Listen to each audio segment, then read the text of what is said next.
तो गरुड़ की सवारी छोड़ गज की पुकारों पर जे जनता गुजरात जानकी विशारदी तो बनत विनीत भूले रीत नीत कल द्वारे और विश्व में उलझी है विश्व के बिहारी है तो जानने वाले और जान जाए बस इसी में कि भगवान भक्ति भाव के भिखारी है फिर प्यारो नंदलाल किशोरी राधे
भक्त भगवान की जय हो।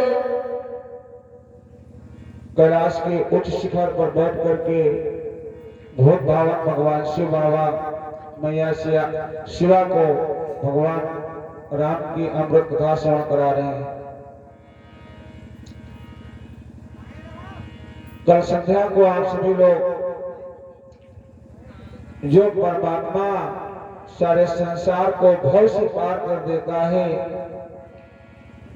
तो प्रेम में और भक्ति में बहुत शक्ति होती है।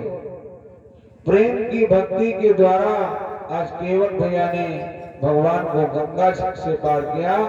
यहीं तक कथा सब लोग श्रवण किया था। बहुत ध्यान से सुनना।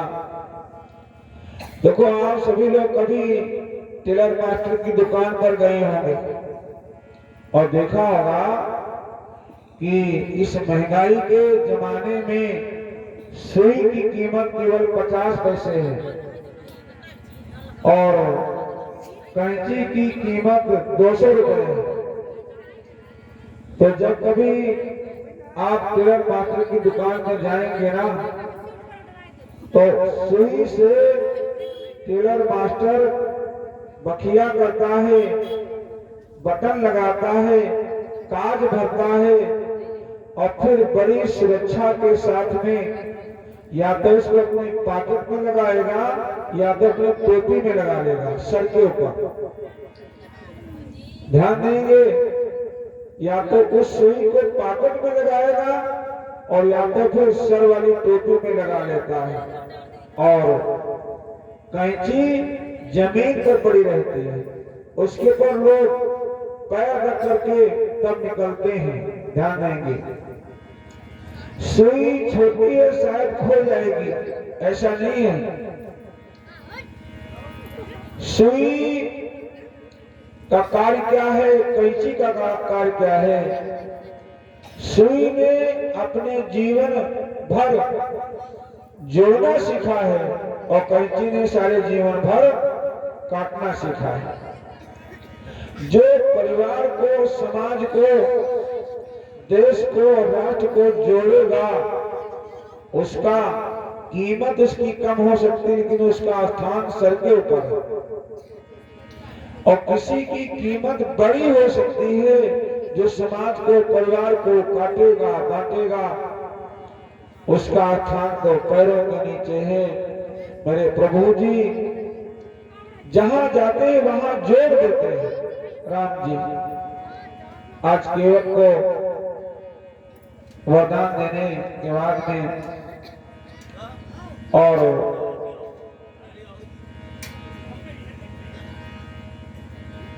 आगे बढ़े।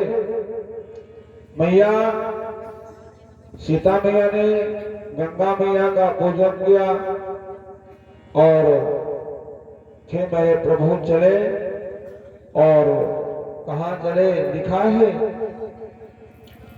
कि आगे चले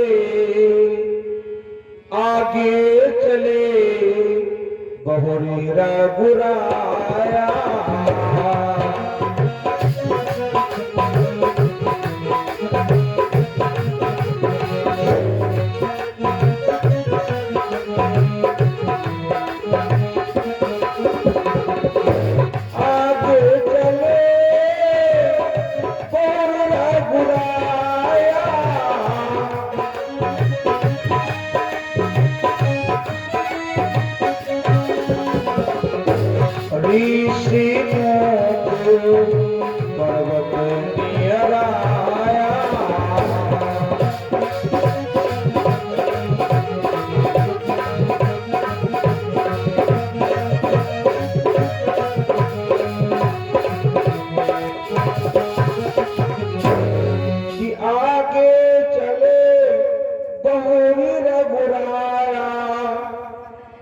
आगे मेरे प्रभु जी,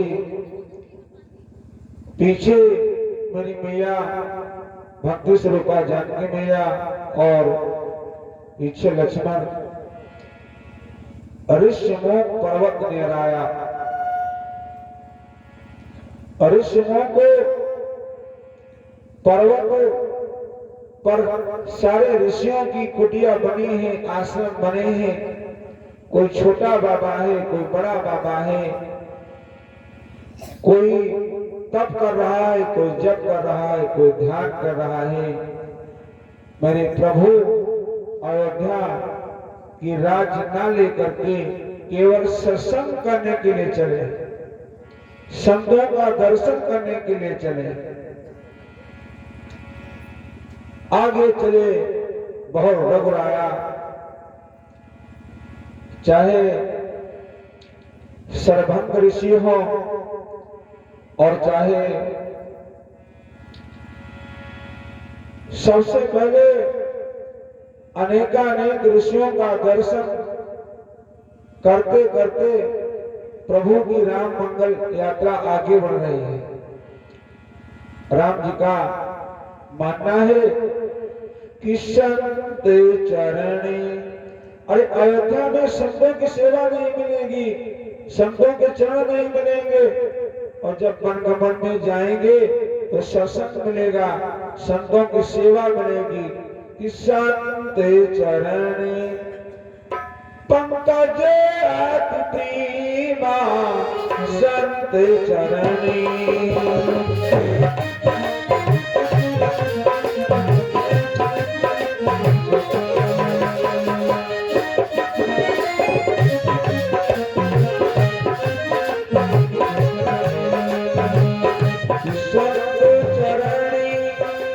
पंकज अति प्रीमा, संत चरणी पंकज अति प्रीमा। मन प्रेम भजन, मन प्रेम भजन, भजन धर्मीमा।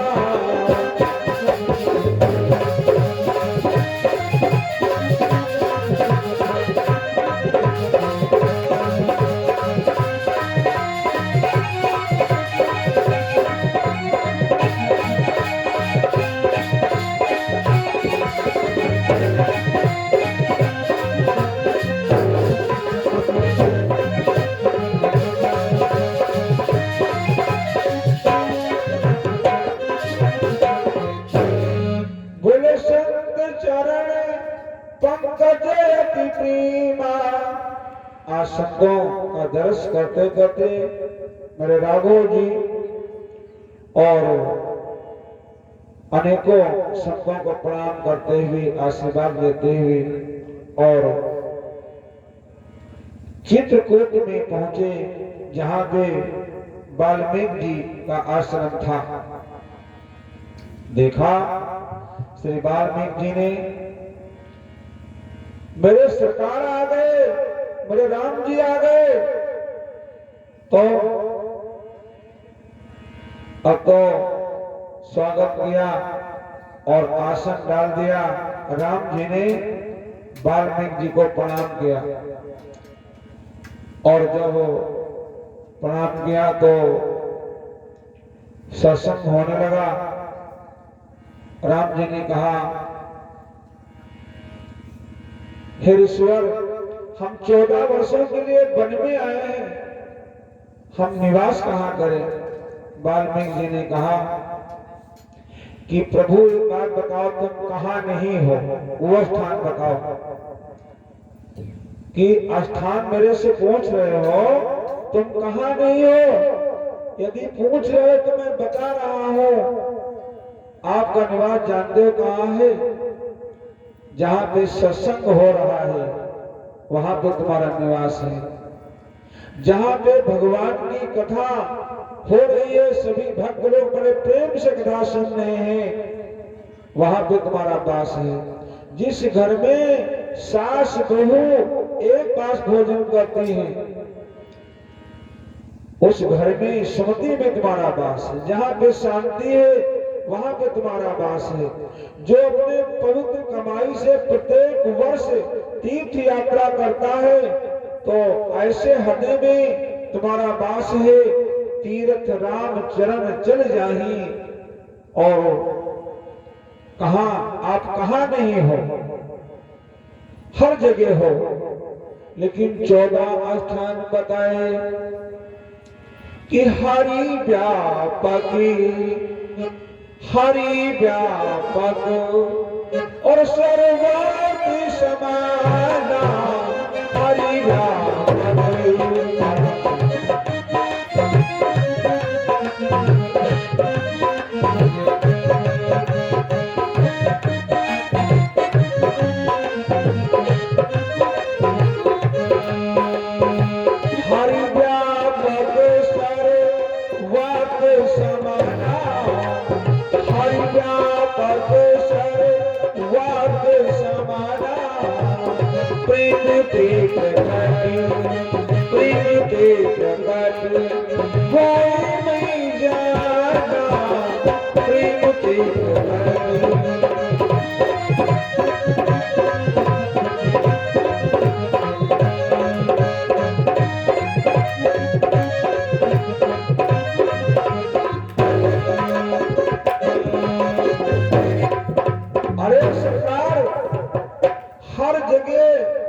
प्रेम ही है।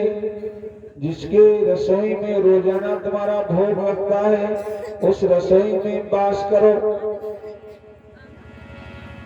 और बस 2 अक्षरों में कोई भक्ति आपको बांध सकती है। बोले कौन 2 अक्षर का? सुनो। बांधा था द्रौपदी ने तुम्हें 4 तार में, बांधा था द्रौपदी ने तुम्हें 4 तार में, खूब जान लिया बांध तुम्हें पुष्पहार में।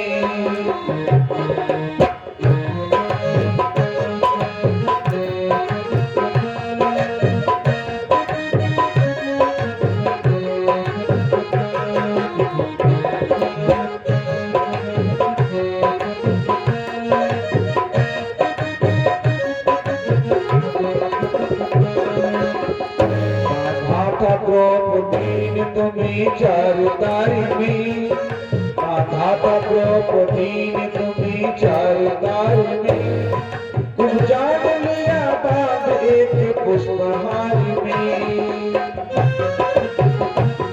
सबों के बाद पानी की सेवा करिएगा।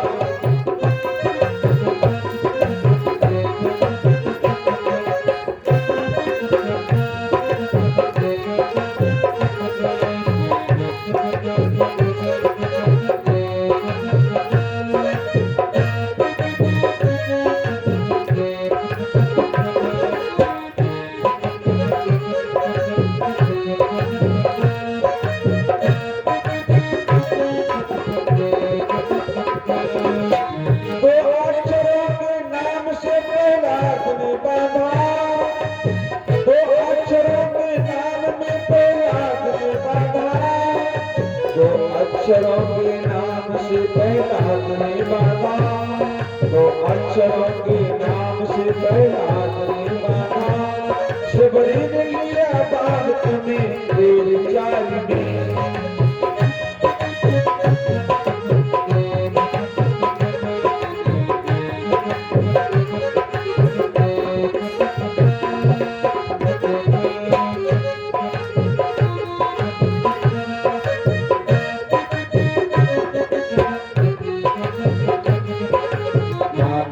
द्रौपदी तुम्हें चार ताल में, बाधा का द्रौपदी तुम्हें चार ताल में, गुजान लिया बांध तुम्हें पुष्पहार में।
चार ताल में गुजान लिया बांध एक पुष्पहार में।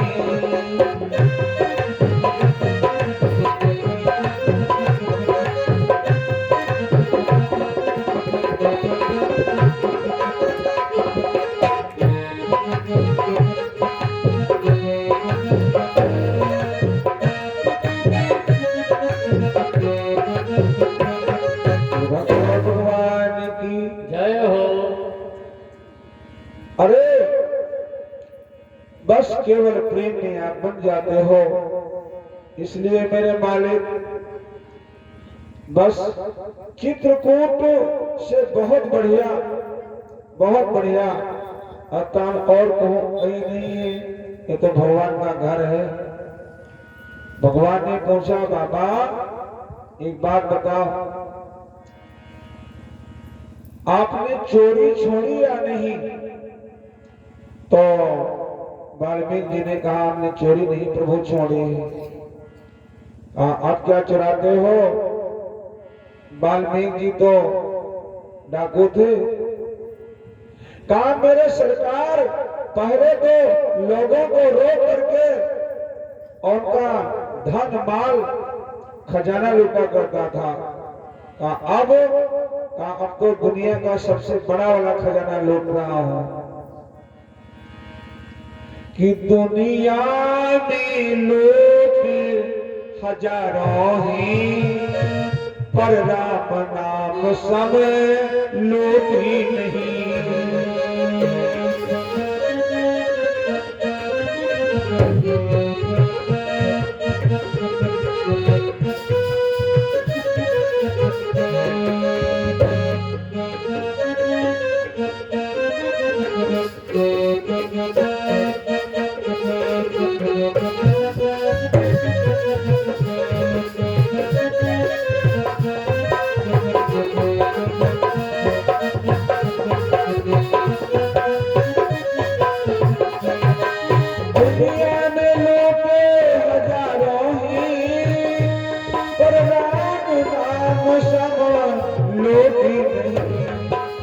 दुनिया में कोट हजारों ही, दुनिया में कोट हजारों ही, पर चित्रकूट सब कोट ही नहीं।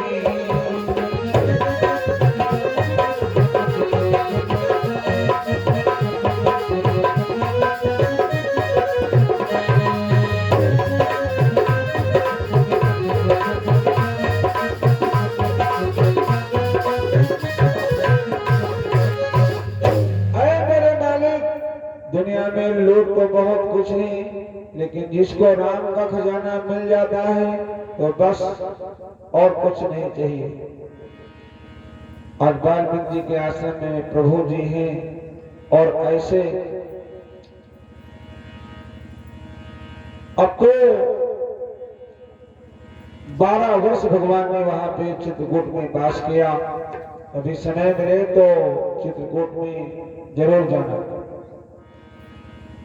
क्योंकि ये ना तो तीर्थ है ना तो धाम है, चित्रकूट तो भगवान का घर है। महाराजा रामचंद्र भगवान की जय हो।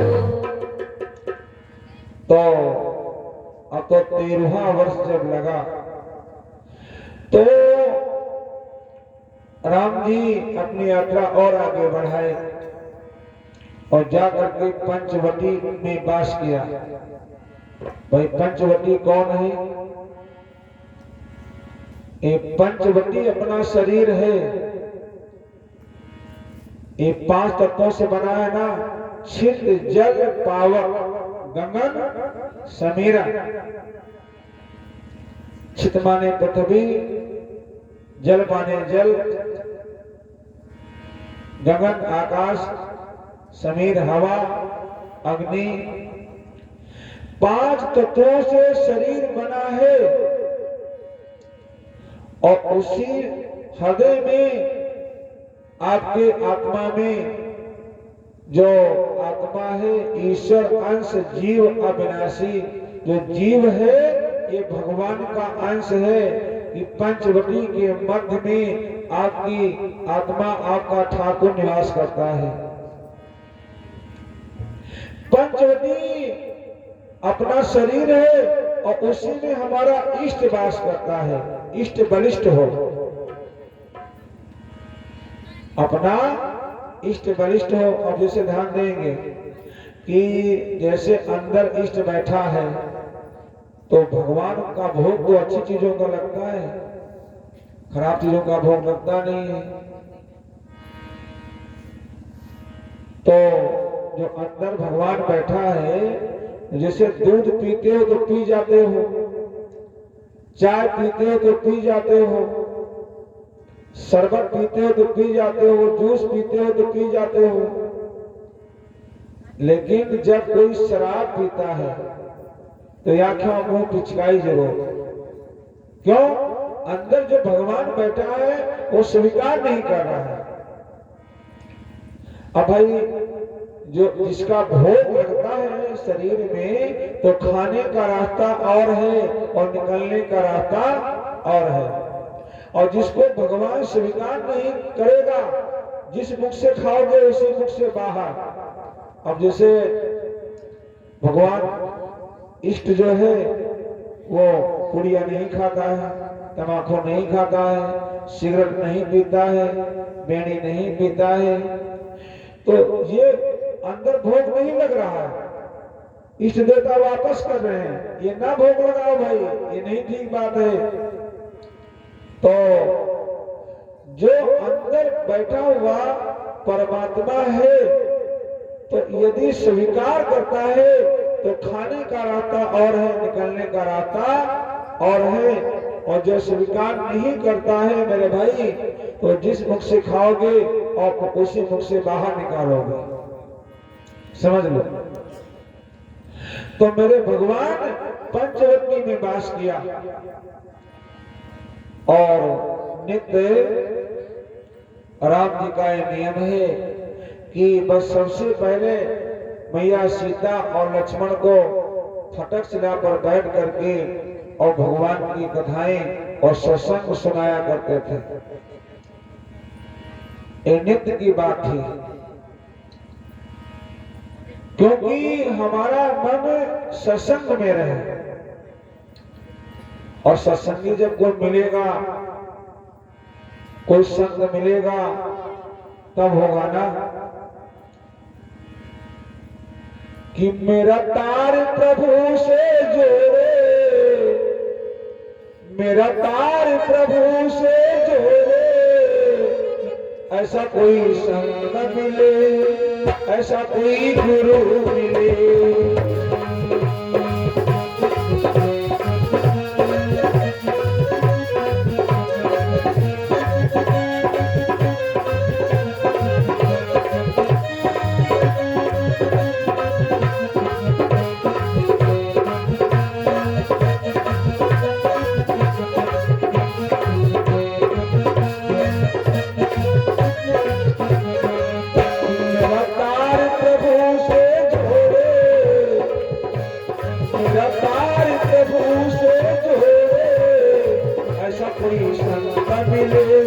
ऐसा कोई गुरु मिले, ऐसा कोई संत मिले, ऐसा कोई गुरु मिले।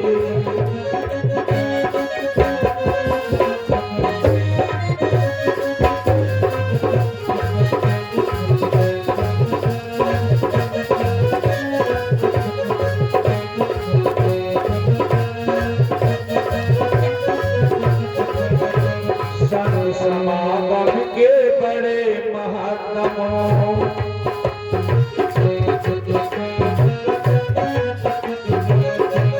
संत समागम के बड़े महात्मा,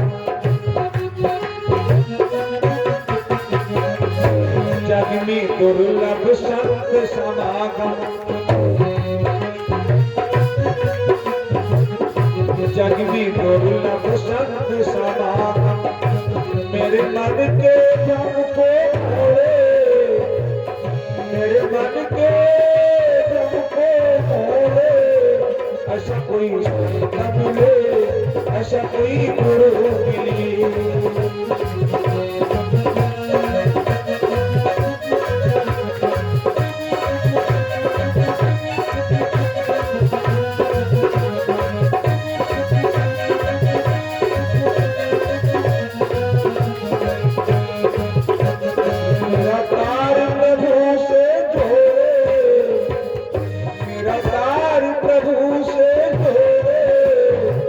ऐसा कोई संत मिले, ऐसा कोई गुरु मिले।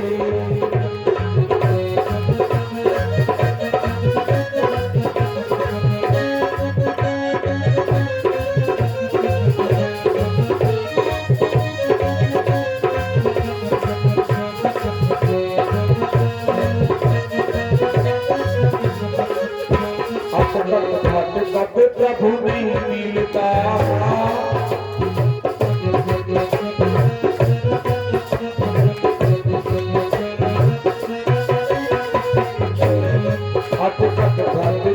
प्रभु नहीं मिलता।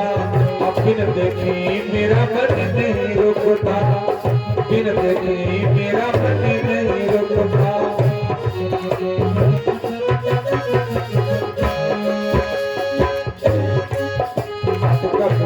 कब प्रभु नहीं मिलता, अब बिन देखी मेरा मन नहीं रुकता।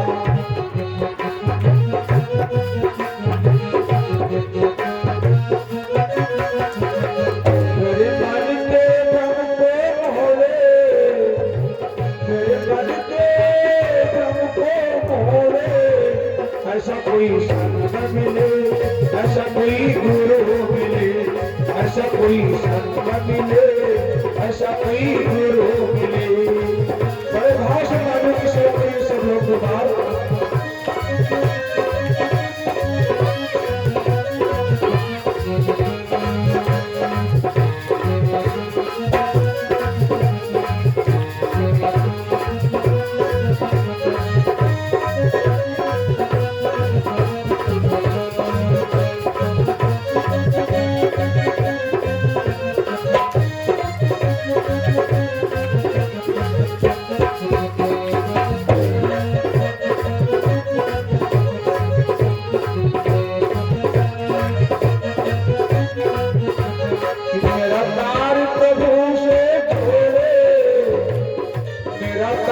प्रभु से छोड़े, ऐसा कोई संत मिले, ऐसा कोई गुरु मिले, ऐसा कोई संत मिले, ऐसा कोई गुरु मिले।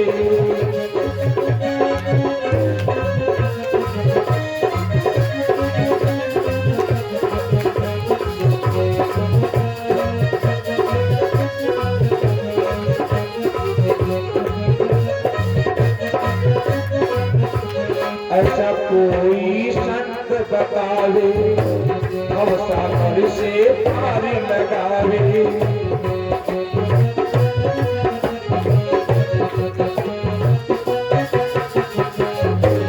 ऐसा कोई संत बतावे, भवसागर से पार लगावे।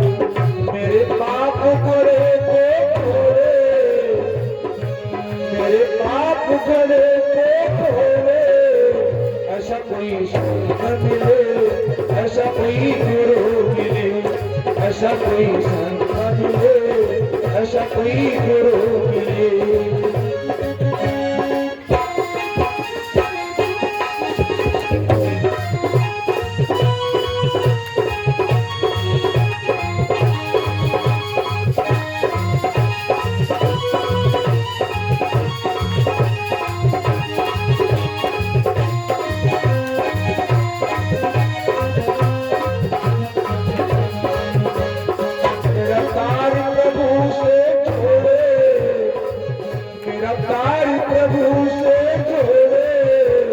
ऐसा कोई संत मिले, ऐसा कोई गुरु मिले, ऐसा कोई संत मिले, ऐसा कोई गुरु मिले।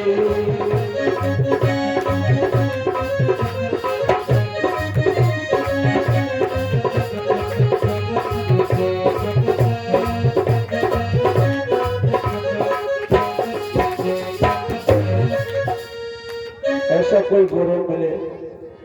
राम जी पंचवटी में रोजाना फटक शिला पर बैठ करके देखो और भगवान की कथा और सत्संग सुनाया करते थे। वाह! अब तो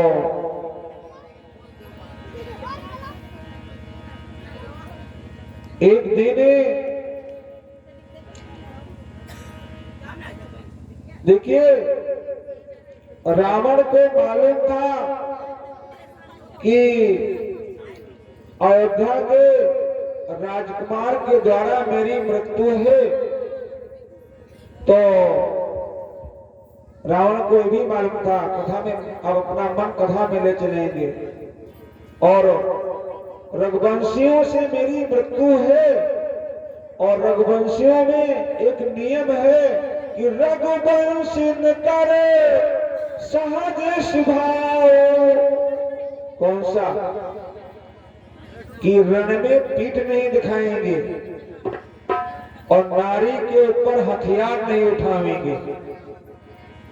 तो रावण हर जगह महिला बिठा रखा है, कहीं तड़का है तो कहीं शूर्पणखा है, कहीं लंकिनी है, कहीं सिंहिका है, कहीं त्रिजटा है। हर जगह प्रेसिडेंट अध्यक्ष बना दिया और महिला को बना दिया रावण ने। ध्यान देंगे, यहाँ पर पंचवटी में कौन है?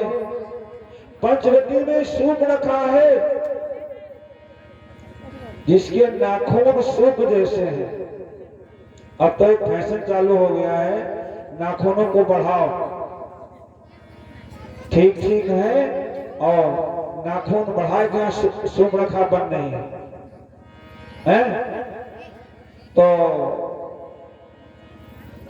एक दिन रावण की बहन शूर्पणखा पंचवटी में गई कि पंचवटी सो गई एक बारा।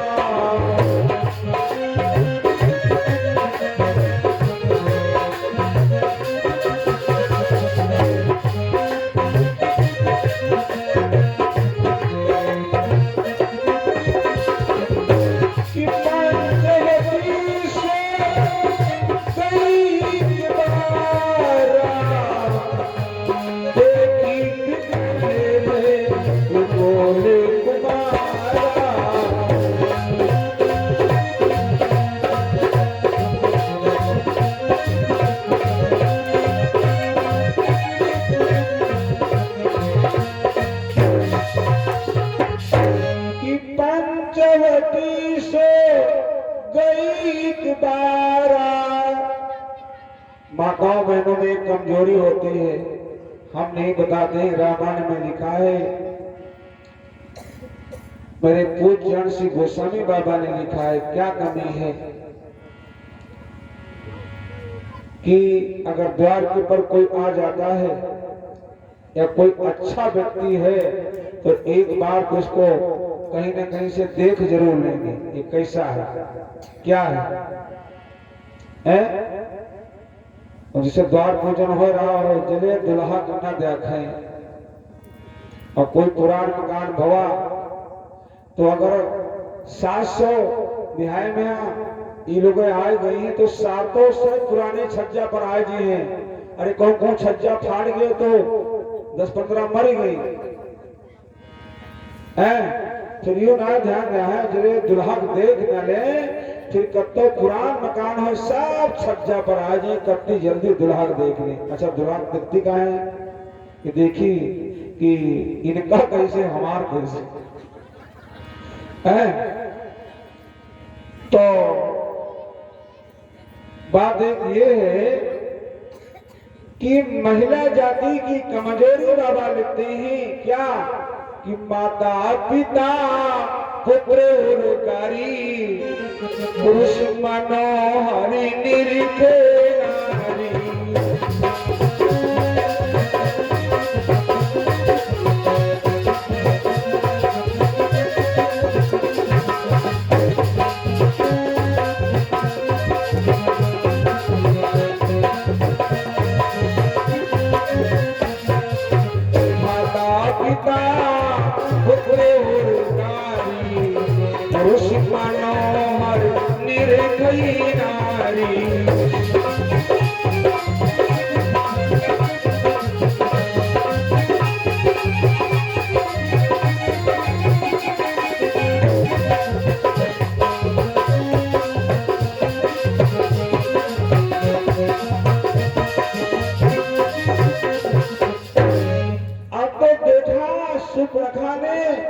मेरे ठाकुर को, मेरे राम जी को कोई देखे मुग्ध ना हो जाए।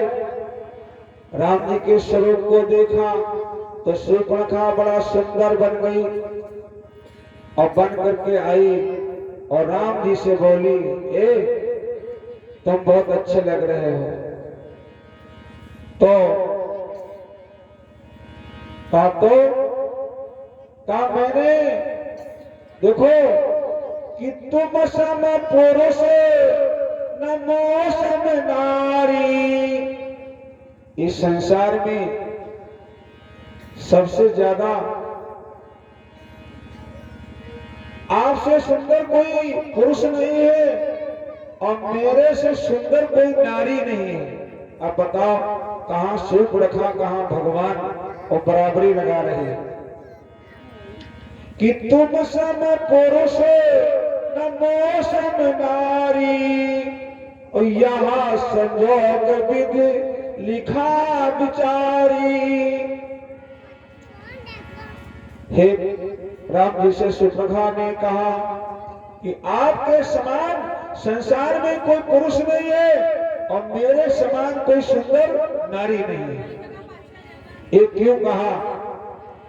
अब ध्यान देंगे, शूर्पणखा के पति का नाम था विद्युत और एक दिन रावण सोने के सिंहासन पर बैठा हुआ और गणिकाओं का नृत्य देख रहा था कि विद्युत आ गया। कहा जय हो लंकाधिराज रावण की जय हो। आपके विजय के डंका चारों तरफ बज रहे हैं, सब रावण की जय बोल रहे हैं। वाह! रावण ने कहा अच्छा, सोने के सिंहासन पे खड़ा हो गया और यो म्यान से तलवार निकाली, आगे था विद्युत, बस तलवार जो लगी तो विद्युत का सर ही कट गया और शूर्पणखा विधवा हो गई। शूर्पणखा आ गई, अरे रावण ने मेरे पति का वध कर दिया। अच्छा, रावण से पंगा तो नहीं ले सकती थी। उसने कहा है रावण, इस लंका नगरी का और रावण का विनाश में कराऊंगी। और राम जी यही संकल्प लेकर के आए हैं कि मैं राक्षसों का विनाश करूंगा और शूर्पणखा का भी यही संकल्प है कि मैं राक्षसों का विनाश करूंगी। दोनों का संकल्प एक है। इसलिए शूर्पणखा कहती है कि तुम सम पुरुष नमो सम नारी या संजोग विधि लिखा विचारी।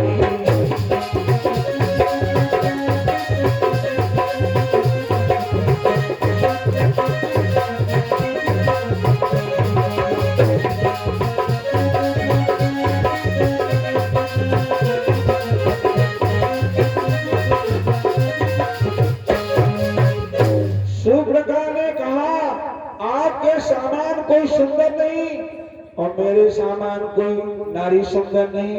अच्छा, एक प्रश्न पूछें आप लोगों से, चलो आप लोग बताओ, दुनिया में सबसे ज्यादा सुंदर स्त्री कौन होती है? बताओ, 5 रुपया इनाम देगा नगद। बताओ, दुनिया में सबसे सुंदर स्त्री कौन है? हाँ बताओ।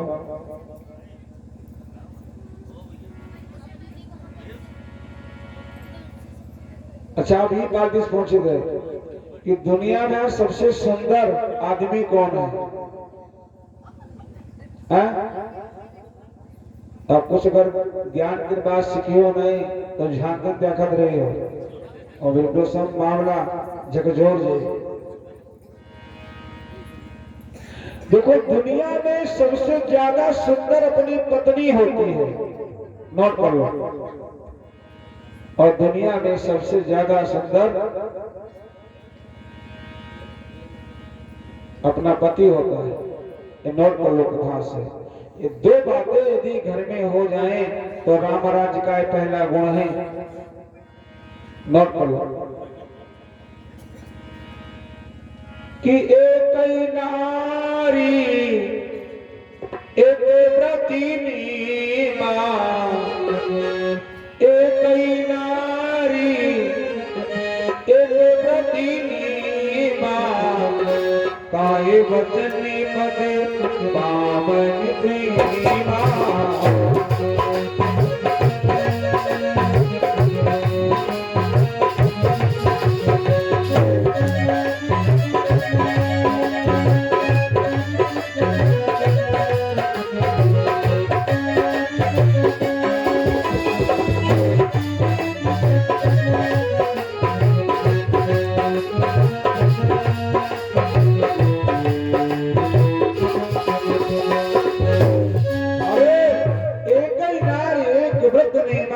वचन पद पावन प्रेमा।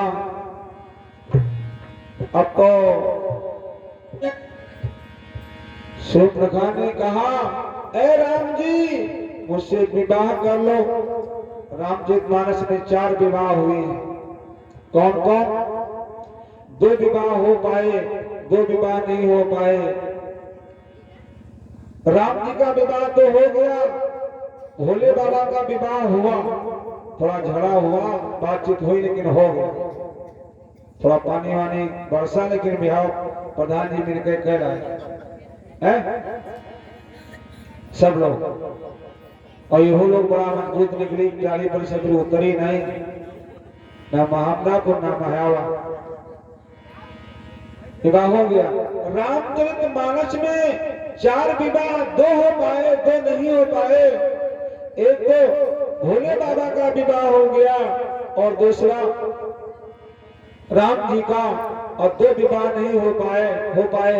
नारद जी का विवाह विश्वमोहिनी के साथ में नहीं हो पाया, और शूर्पणखा का विवाह राम जी के साथ में नहीं हो पाया। ध्यान देंगे।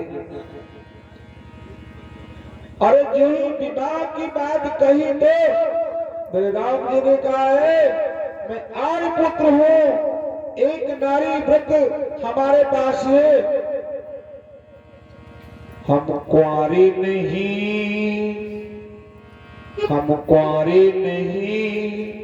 विवाहित नहीं, हम एक नारी व्रत रखती।